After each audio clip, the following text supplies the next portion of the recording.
Sheri, thanks for joining us. We're gonna spend a little time on a interesting concept that people can use. Now, I'm going to spend a minute first just talking about the case that you had, and then we're going to talk about the tail end of that, which will be useful to people. It has to do with forgiveness. But correct me if I'm wrong. The client that you had was one who needed to give up the need for referring to profanity when she talked about her ex-husband. Okay. That's correct. And she was really angry at him and so on. And so with your EFT session, you got her to the point where this was fine. This was okay. She got beyond it, didn't need to do it anymore, and fine.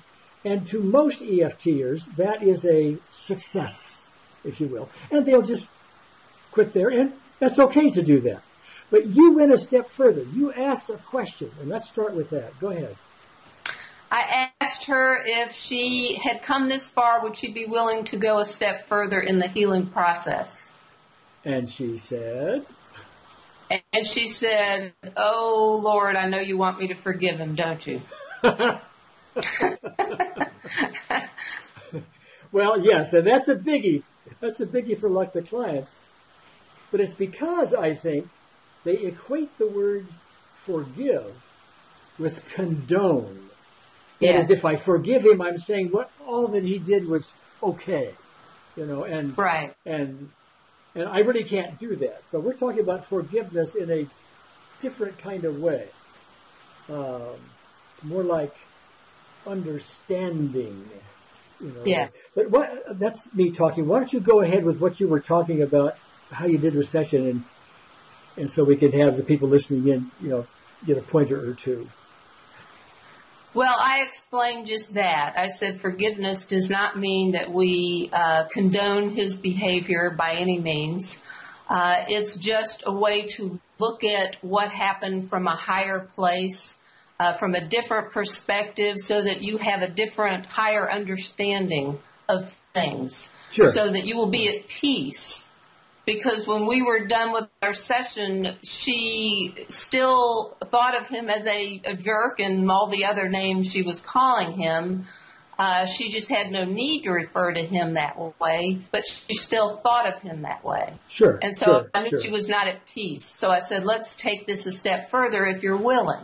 Yeah. And forgiveness, by the way, if we can really do it, that is really truly understand and get beyond our surface stuff, that's where we start to get levels of healing that are well beyond just the standard uses of EFT. So go ahead.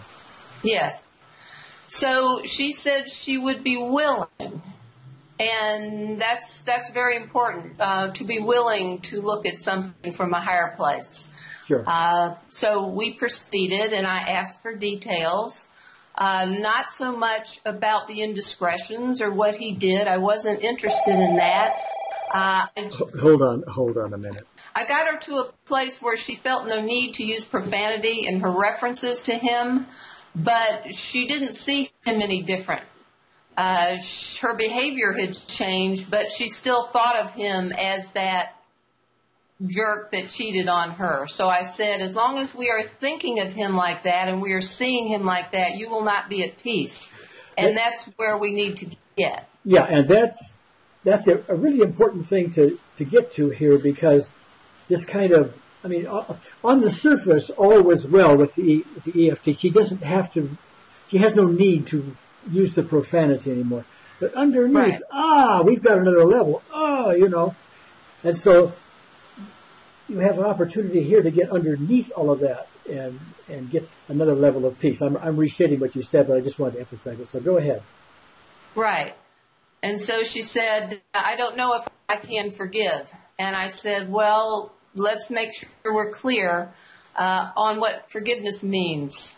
Forgiveness does not mean that we condone the behavior.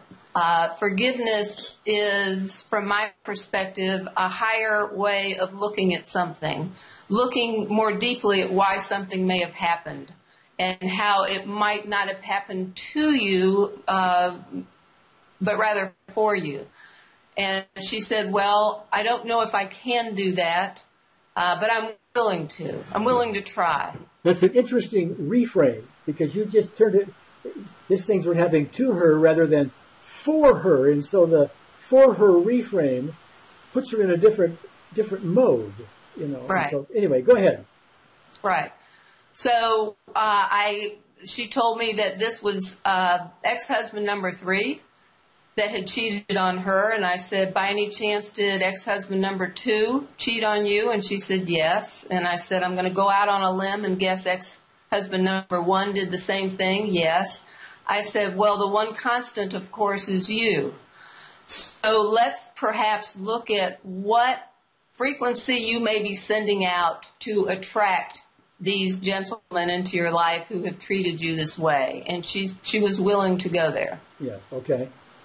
And so you're using EFT, and how might you use it? Even though give me an example of how you address that fellow.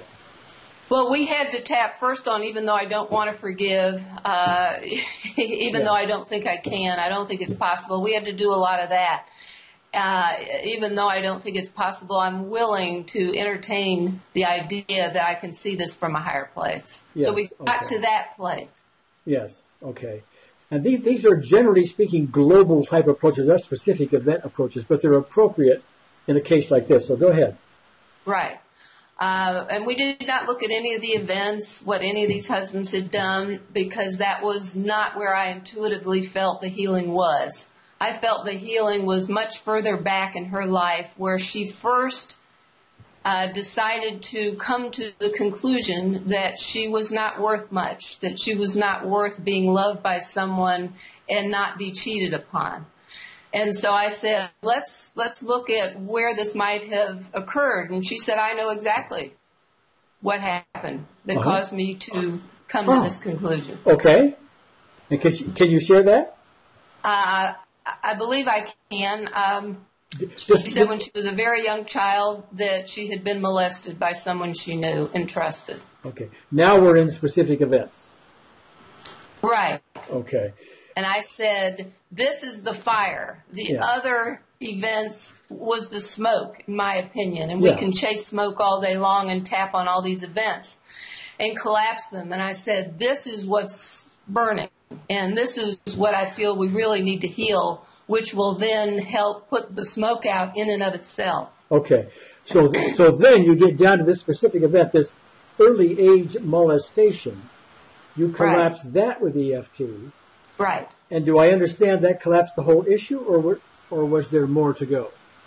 Yes, it did. She then understood why these men had taken time out of their busy lives to show up, to try to reflect back to her opinion of herself. Yes. Which wasn't very high. Yes, okay. And I would point out that while her self-image currently, as a result of your work, may be better in those along these lines, that doesn't necessarily mean her self-image across the board is better. Because, self-image is made up of lots of different little pieces, Right. I'm worthy about this, and this, but maybe not that, and that. But so there's more work to be done there. But this piece of her self-image apparently has been resolved. Would I be correct? Yes. Okay. Yes. It was so resolved, in fact, that she felt like calling or writing each one of them to say, I'm okay. And I even thank you for being in my life, for helping me to come to a higher awareness of who I truly am and what I deserve. And you guys have helped me do that. That was a pretty healed place, I thought. Sure. And also, go ahead. Well, by changing her thoughts about herself, because thoughts are so powerful, she felt also that if there were to be a husband number 4, that she would be attracting at a higher level and would probably not have to go through a similar experience. Yeah. Time will tell on that, but the idea here is by going that step further, going down to that specific event, we got a lot more done than we could have. Forgiveness being the centerpiece. Right. Forgiveness redefined, I should say, as understanding rather than condoning something. Right. Right. So Sheri, thank you so much for sharing that. That was a superb example of how to do these processes, and I really think everybody's going to get a lot of value out of this. So thank you. Great, you're welcome.